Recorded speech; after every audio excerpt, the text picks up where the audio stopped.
It's been a while that we filmed a tutorial together. Yeah, 6 months or longer, a year. So exciting. Welcome guys. Welcome to class. Welcome to another tutorial.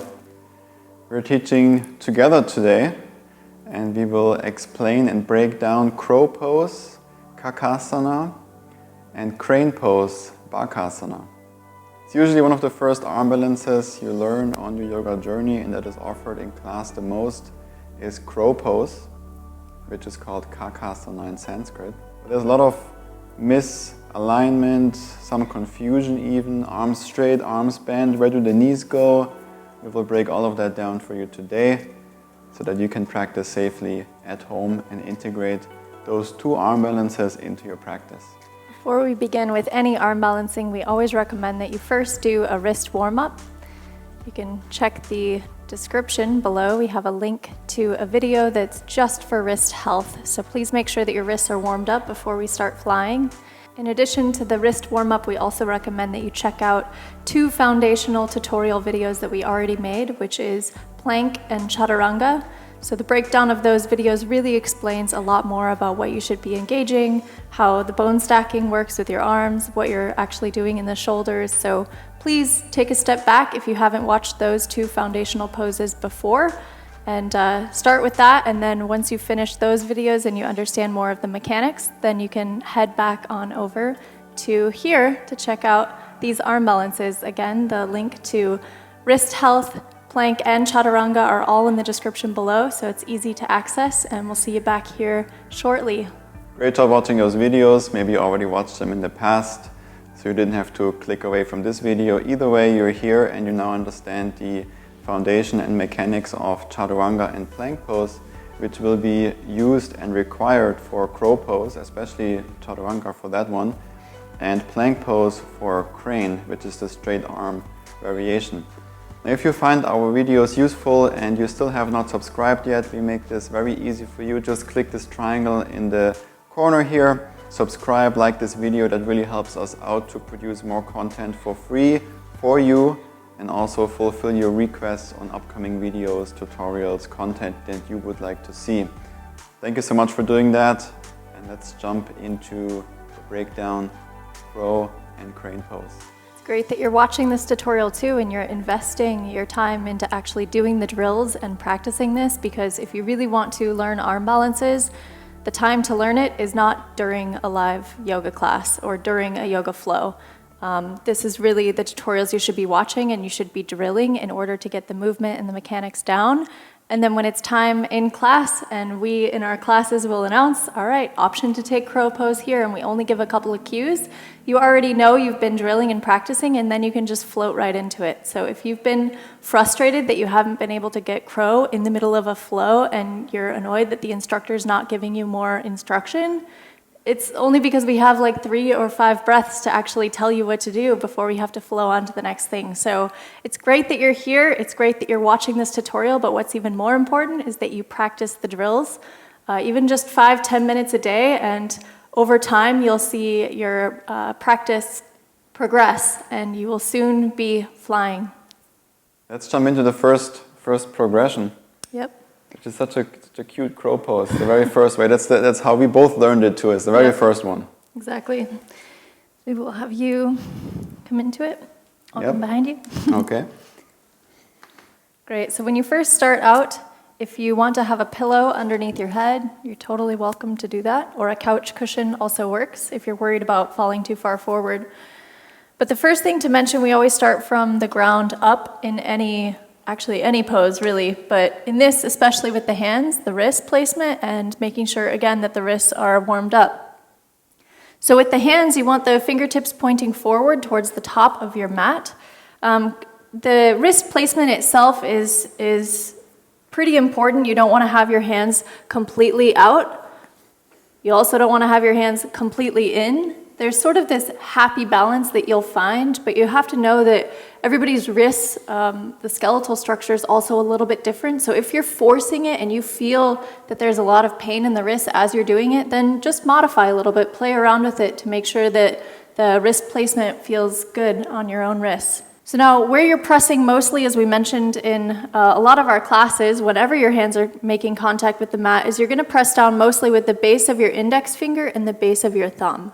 So you want to press down on the inside part of your hand, almost that squishy part between your thumb and your index finger. That's where the most pressure is going to be placed down.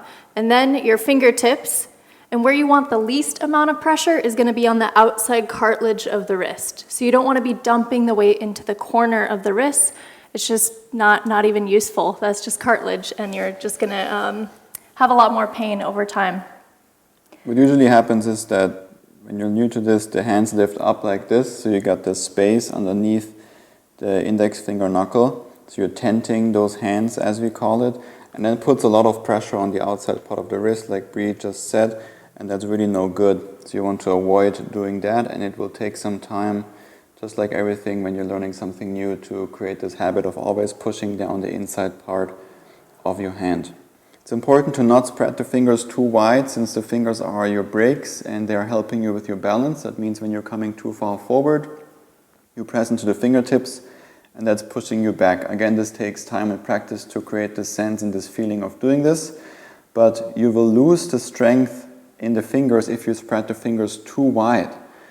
It's also not super useful to keep them both together or fully together. So you want to find this thing in between, spreading fully wide all the way together. Something in between like this is your hand placement for arm balances, really for all the arm balances, and even also for handstand. Great. So we'll continue moving up the body here. So we'll explain a little bit with your arms. So in crow pose, you have your arms bent. And so your elbows are actually starting to point towards the back of your mat. So you want to wrap the triceps behind you. So the soft part of your elbows are pointing forward. If you don't externally rotate the arms first and you just start to bend your arms, then you see the arms start to go out. And what we're trying to do by bringing the elbows back and then shifting forward so that the elbows are always stacked above the wrist. We'll explain a little bit more why that's so important as we continue up the body.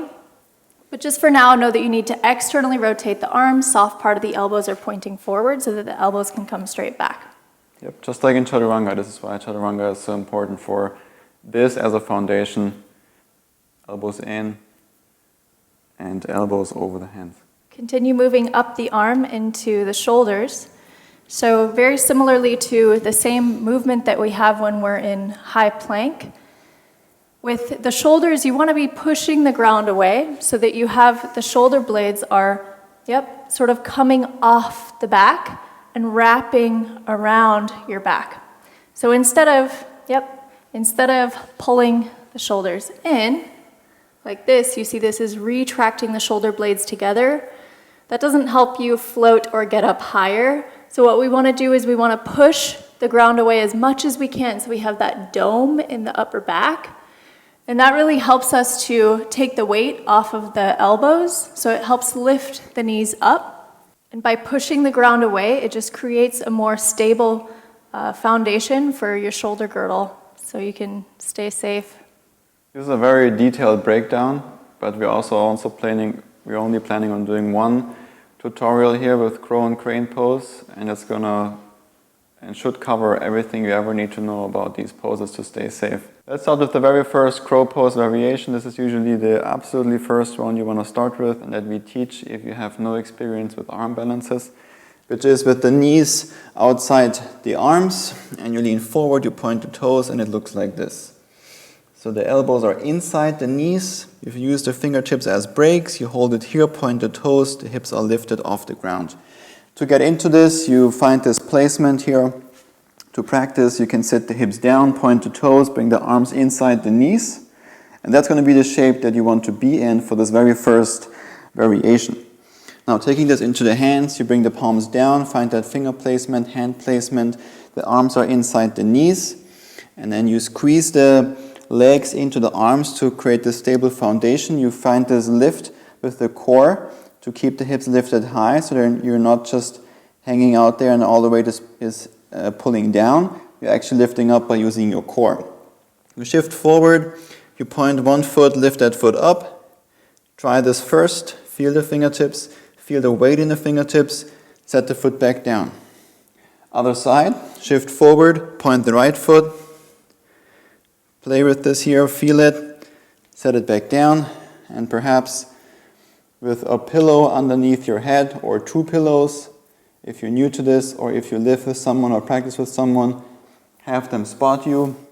You can come into the position fully. So you lean forward, feel the fingertips, point the toes, and you fly here. Keep pushing the ground away, keep the elbows bent, wrists are over the elbows are over the wrists. Breathe and come back down. Beautiful job. That's your first crow variation, your first step towards crow pose. If you're doing this with a spotter, then you want to make sure that the spotter has a safe position, stable position in front of you. They have both hands in front of your shoulders. They are fully focused on you and what you're doing and not looking around or looking on the phone or taking a selfie or Instagram story or anything. You want to fully focus on that person that's currently doing the arm balance. You want to be there for them in case they come too far forward. If you're by yourself, again, use pillows or several pillows. But let's cover real quick how to spot here. So I'm coming into the arm balance, lean forward. Bre has the hands in front of my shoulders. And I'm trying it out here. I fall too far forward. She catches me, pushes me back all the way. My feet come back to the ground. I reset. And then you try again. I try, crow pose. I got it for a second. I fall. And she's pushing me back. It's a really good way to practice together and also be very efficient with your repetition, with your drills, if you have a spotter for all these arm balances. Maybe you were able to get your feet to float up off the ground. Awesome job. That's really the first step of starting to understand and feel the weight balance and what's happening with the engagement of the body. Let's start to up-level from there and take it into crow. So what's most important in crow pose is the placement of the knee on the elbow, because that's really the stability from that is going to allow you to up-level from there into one-legged crow to floating to handstand, like all of that. So the connection from the knee to the elbow is really important. So you want to bring your heel close to the glute when you are up in crow, because by bending the knee as much as you can, then your patella starts to move out of the way, and it almost creates this flat plate on the front of your knee, which you're looking for. So with that flat plate, or you can almost see like a valley in your knee, that's exactly where you want to be placing the base of your tricep onto the knee. Now from here, you'll see what we're looking for is the straight line, so that bone stacking. So basically from the wrist to the elbow to the knee, all the way to the hip, that's going to be that vertical line when he comes up into crow. So we want to have all 4 of those joints basically stacked is what we're looking for. And that'll allow us the ability to just weight balance and distribute the weight on the sort of teeter-totter of the wrist, using his fingers as the brakes, and that's what's going to help create that stable foundation with the bone stacking. So you'll also notice that he has a triangle shape between the elbow, knee, shoulder, and the hip. And the triangle is also a very stable shape, so we want to maintain that as well. So it might feel really weird to have the knee so low down on the tricep, and if you're used to doing crow, then you probably have the knee up higher. So it's going to feel a little funky at first, but over time you'll start to develop the muscle memory and it'll feel more comfortable. So give it a try here. Let's have you come down. This is also the real crow variation. So if you have your knee up more into the armpit, this is not crow and it's going more towards crane, depending what your arms are doing. So there's lots of confusion about these 2 arm balances and how to actually do them. Crow pose is done with the knee very close to the elbow, which is what we're breaking down here. So you see he is using his fingertips as the brakes. The heels lift up close to the glutes, for 1, to get the patella out of the way for that flat plate, but for 2, to start to activate the hamstrings, which will help bring the hips up higher towards the ceiling. So now you can see there's almost that straight line from the wrist, the elbow, to the knee, to the hip. That's that straight line that we're looking for, and the shape of the triangle helps you feel stable. So we're really activating the upper back, we're pushing away, so we're doming the back just like we do in plank, and that creates the stability in the shoulder girdle. Give that a try, see how that feels. Put a couple pillows in front of you or use a spotter to help you out.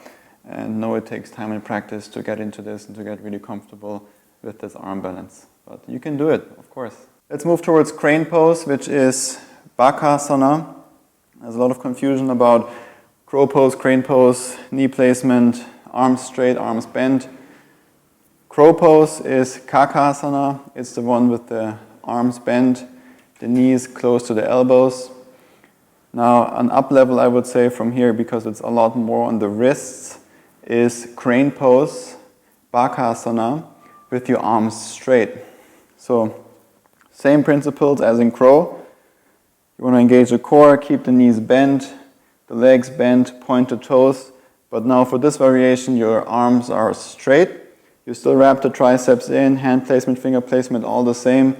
Only difference really is the arms straight and the knees are higher up. So they're not on the elbows, they are all the way up into the armpits. And so this pose requires a lot more wrist flexibility to come into because you have to lean a lot more forward. So if this is hard for your wrists, give it some time, work on the wrists to open them up, or slightly externally rotate the hands to create some more space, but keep pressing down the inside part of your hand. You start very similar with the knees bent, kind of in a squat, but the hands are down, the arms are straight. And for this one, you bring the knees very high up into the armpit. You press the knees into the arms and lift the knees up into the armpits by engaging your core. That's what keeps you in this position. You shift forward.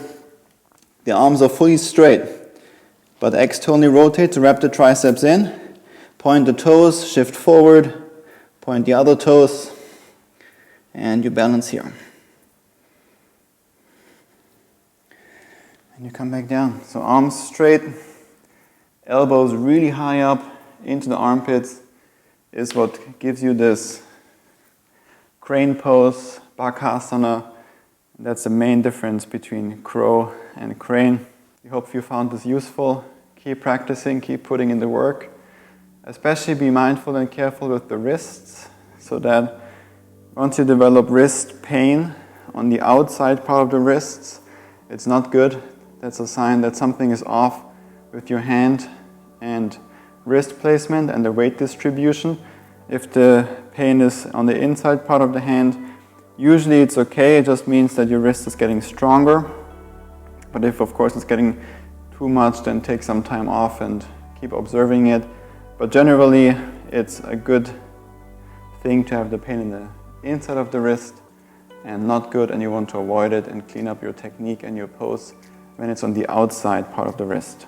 It's super important to get crow down first and be really stable and confident with crow. So it almost feels like second nature for you before you move towards crow to handstand, one-legged crow, or any other crow variations, even side crow and ekapada. I think it's good to have crow down first. So make sure you get this first, you practice this a lot before you move to the other tutorials where we break down the one-legged variation and ekapada kondinyasana 1 and 2 and also side crow. If you found this useful, please hit the subscribe button, this triangle here in the corner, hit the like button, and we'll see you in the next tutorial. Stay safe, keep up the good work. Namaste. Namaste.